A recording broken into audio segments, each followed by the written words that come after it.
Aujourd'hui, nous sommes dans la commune d'Akon, rencontrer un grand sculpteur gabonais, Monsieur Nzé. À travers son histoire, nous allons apprendre beaucoup. De l'autre côté, si tu n'es jamais allé à l'école et tu as un don en toi, ne pense pas que tout est fini. Si tu es allé à l'école et depuis tu peines à trouver un emploi, ne pense pas que tout est fini. Tu as un don, tu as un talent qui peut te permettre de vivre de façon décente. Tu peux faire plus que ça. Quel est le don que Dieu a mis en toi? Bonjour Monsieur Nzé. Bonjour madame. Nous sommes très heureux de vous rencontrer aujourd'hui. Oui, merci. On aimerait mieux vous connaître. Qui est Monsieur Nzé? Comment il a fait pour arriver à la pierre? Je suis un artisan sculpteur gabonais. J'ai eu une situation qui m'a fait beaucoup réfléchir. Quand je partais à l'école, au lycée technique Omar Bongo, au Ndimba, j'avais dans mon sac des pierres de bigou que je devais aller vendre chez une dame au nom de Madame Baro Chambrier.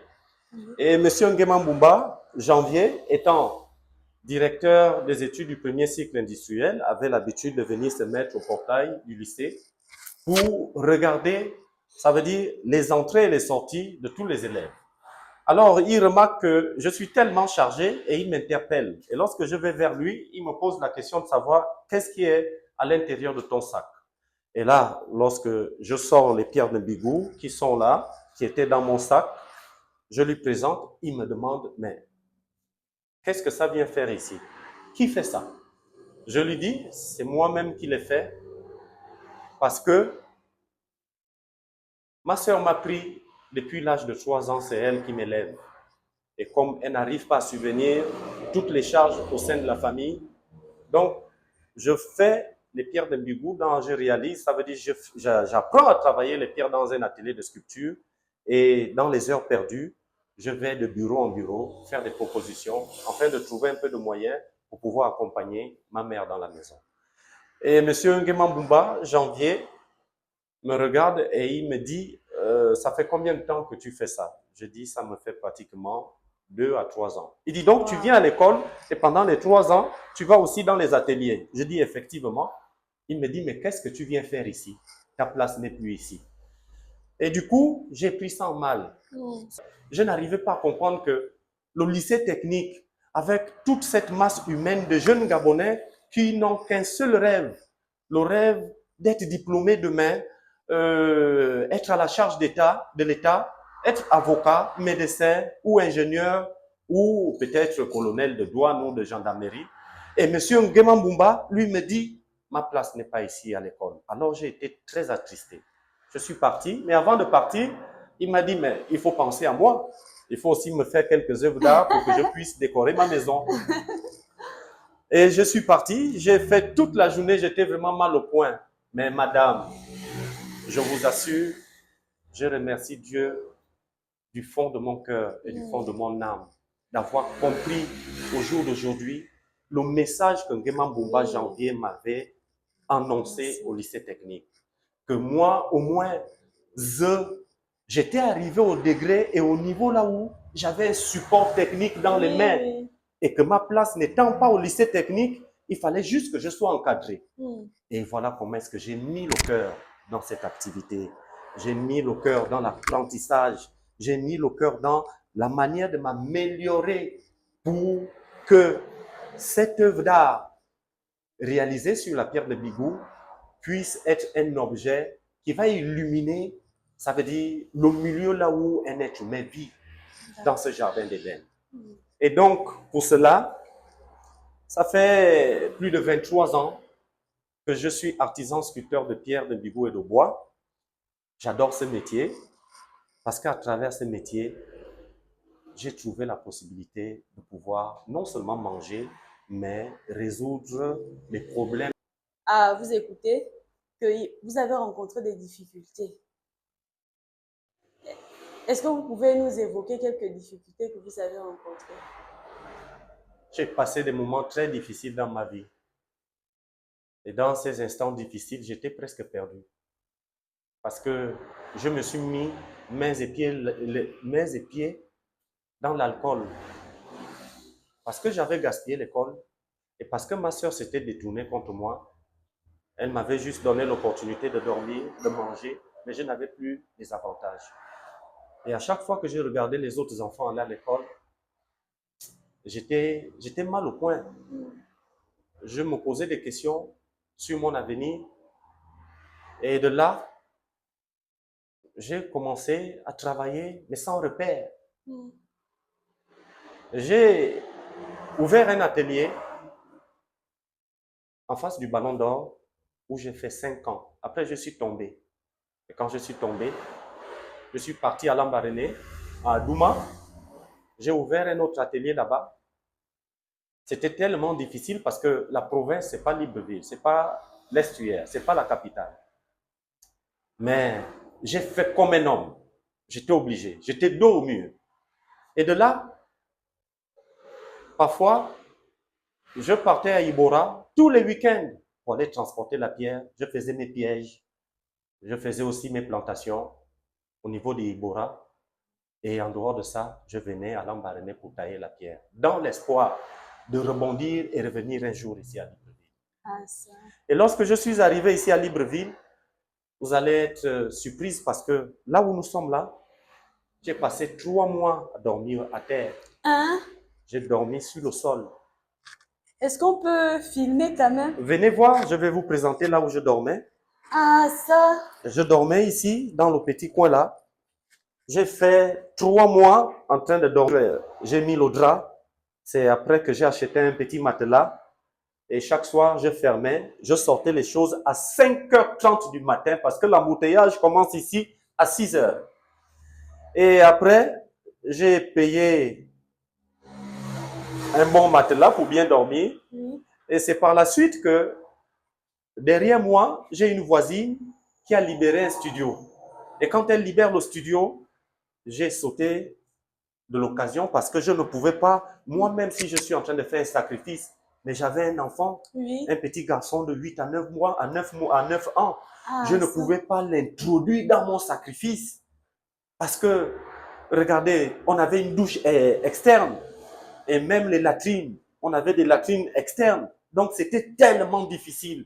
Mais j'avais une seule ambition dans la tête, c'est de prouver que je suis artisan, je vis de ce métier et je dois donner un signe, une force à tous les jeunes et à toutes les personnes qui me regardent ici à la Cité des Ailes, dans la commune d'Akanda, et qui doivent savoir que dans tout l'étendue du territoire gabonais, effectivement, à cet endroit-là, il y a un tailleur de bois et il y a un tailleur de pierre. Et au jour d'aujourd'hui, j'ai eu la chance d'acheter un terrain au premier campement. Et qu'est-ce que je fais? Quand je vends une pierre, une partie revient pour payer les charges du mois, une autre partie pour manger avec la famille, et la troisième partie, je paye 1 ou 2 briques, un sac de ciment pour pouvoir monter aussi ma maison. Félicitations. Aujourd'hui, ma vie a un peu changé. Et comme ma vie a changé, je veux être une identité, non seulement pour la jeunesse gabonaise, mais la jeunesse africaine. Vous êtes une identité. Voilà. Je passe souvent par là.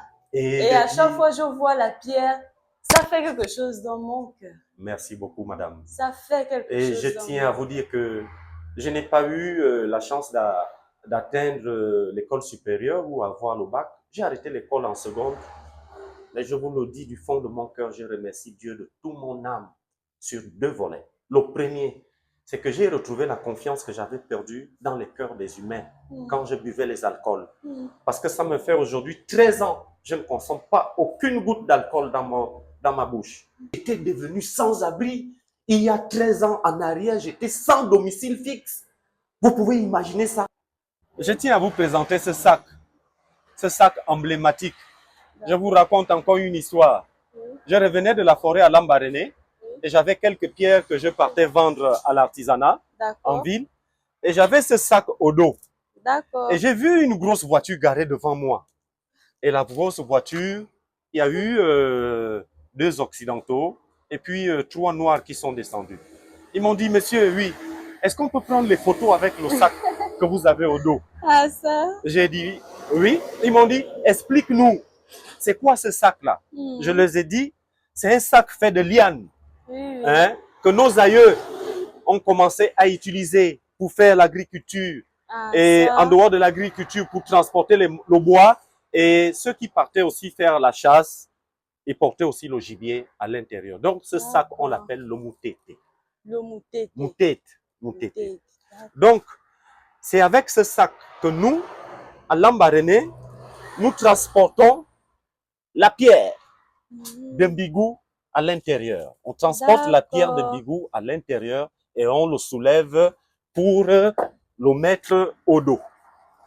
Et c'est pas une chose facile parce que, comme je vous l'ai expliqué, c'est le moyen Ogoué qui couvre tout l'étendue du territoire national depuis 23 ans, avec les carrières de Zorban et de Mitonnet.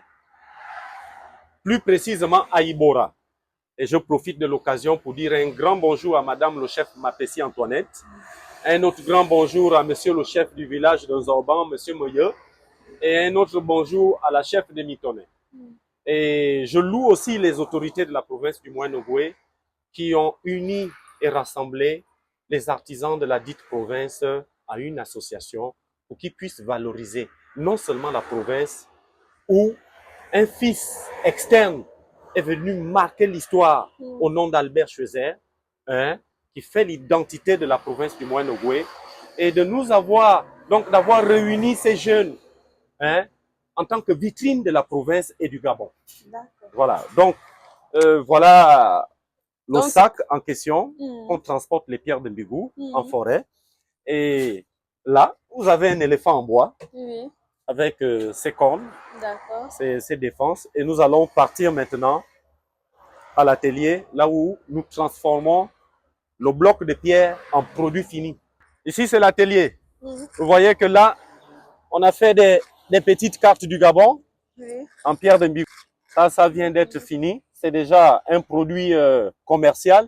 C'est un penseur qui vient d'être poncé par mon fils en question. Il a quel âge? Il a 14 ans. 14 ans? Oui. Ah, ça? Il vient d'être poncé par mon fils. Et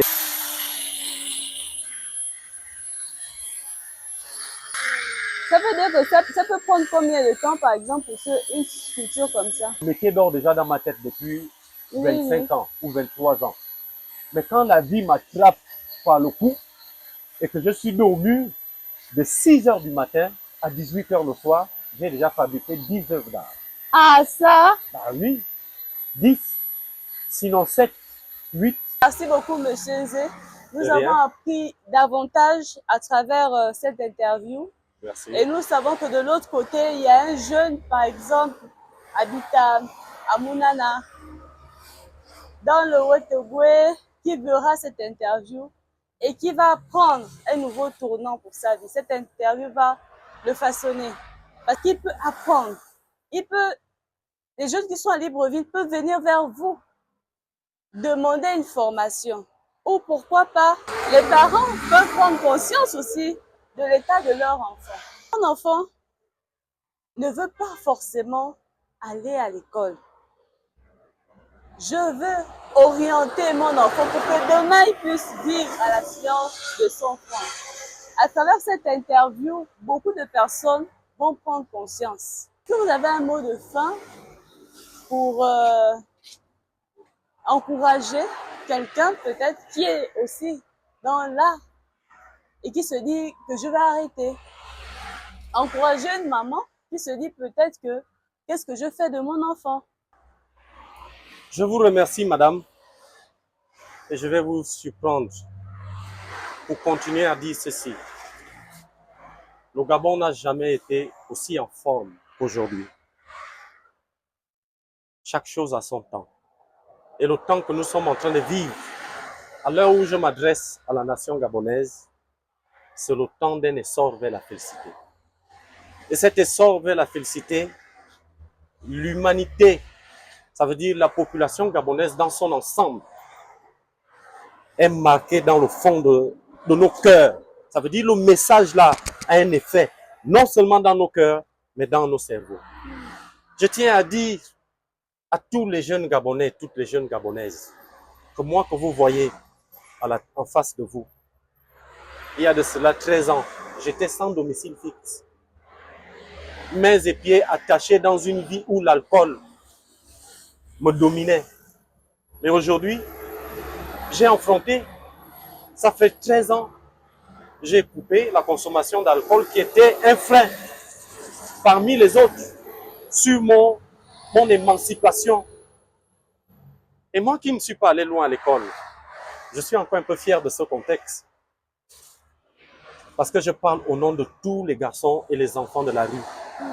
Je me reconnais en tant que quelqu'un de la rue. Et je dis que lorsque je vois les jeunes au bord de mer dormir dans l'esplanade du défilé, dans les rues, au village, à Lambaréné, partout, le Wotogwe, le Wolentem et tout le reste, et tous ceux qui sont dans les prisons, je dirais à ces jeunes-là que les heures que vous voyez devant vous, j'ai mené une mauvaise vie dans le passé. Mais je me suis rattrapé. Et en me rattrapant, je me suis rattrapé sur 2 facteurs. Le premier, c'est d'avoir retrouvé la confiance que j'avais perdue dans les cœurs des humains qui ne me faisaient plus confiance. Et de 2, c'est le métier là que Dieu a mis dans mes mains. Alors, je vous le dis, ceux qui ont la chance d'être dans les bureaux, on les applaudit. Et moi, je, qui suis technicien supérieur, dans le secteur de l'entrepreneuriat, avec mon bureau, l'atelier, mais ce n'est pas moi qui dois m'applaudir. C'est les gens qui doivent savoir que dans la commune d'Akanda, mais c'est pas possible. Mais il y a un artisan là, sur place. Il fait du bon travail. Et je vis avec ce métier-là. Et avant d'aller vers la fin, je demande à toutes les familles, à tous les pères, à tous les mères qui voient dans leur maison un de leurs enfants avec des lacunes à l'école, de réfléchir beaucoup de fois à travers le discours que je suis en train de parler. Parce que moi, au moins, je suis en train de réussir. J'ai déjà même réussi, je construis. Je vis bien. Je ne meurs pas de faim. J'ai déjà quitté la dimension de réfléchir sur ce que je vais manger demain. Ce n'est plus un souci pour moi. J'ai maintenant d'autres rêves. Et du fond de moi, je veux que ces pères et ces mères envoient leurs enfants chez moi pour que je les apprenne au travail. Je veux que le ministre de la Culture et des Arts m'écoute et il me suit. Et je veux qu'il réfléchisse sur le volet où je l'annonce que c'est depuis 23 ans à 25 ans que j'exerce ce métier. Là, nous sommes à côté de qui? Parce qu'on va me poser la question, mais qu'est-ce qu'il fait même comme réalisation? Regardez ça, c'est le commandeur de la République gabonaise, le commandeur en chef. Donc, il y a des jeunes Africains qui laissent leur vie dans les océans parce qu'ils veulent atteindre l'Europe. Il y a des jeunes qui laissent leur vie dans le désert parce qu'ils veulent atteindre un rêve dans un autre monde ou bien dans d'autres continents. Mais l'Afrique est la conclusion de la vie dans ce monde. L'Afrique est le cœur du monde. Et l'Afrique a tout. Nous avons des hommes, nous avons des richesses, nous avons un beau climat que les autres envient. Alors, que ceux qui ont la chance d'aller à l'école et de trouver le travail, être à la charge de l'État, on doit les applaudir. Ceux qui ont aussi le diplôme, qui sont à la maison, ne doivent pas se décourager parce qu'ils peuvent entreprendre dans d'autres secteurs. Lorsqu'on parle de métiers individuels, mais regardez vous-même dans Libreville, combien d'argent sort chaque jour, chaque semaine, chaque fin du mois par Western Union pour des pays étrangers à travers les métiers individuels. Mais même lorsqu'on voit cette sortie financière, on a la possibilité de la diminuer un peu en faisant quoi? Mais en donnant un certain avantage à nos enfants pour qu'ils puissent entreprendre dans tous les secteurs d'activité. Parce que Martin Luther King le disait, tout métier qui concourt au développement de la race humaine a de la valeur et de la dignité. Lorsqu'on voit un balayeur de rue quelque part, on doit savoir que cet homme-là, c'est un vrai balayeur de rue. Et lorsque vous me voyez, moi, debout, vous me voyez avec quelle étiquette? Je suis artisan. Mais la personne qui me néglige ne peut pas imaginer que j'ai aussi une autre vie après cette poussière. Et une très belle. Donc, Merci beaucoup et à la prochaine. à la prochaine. À la suite.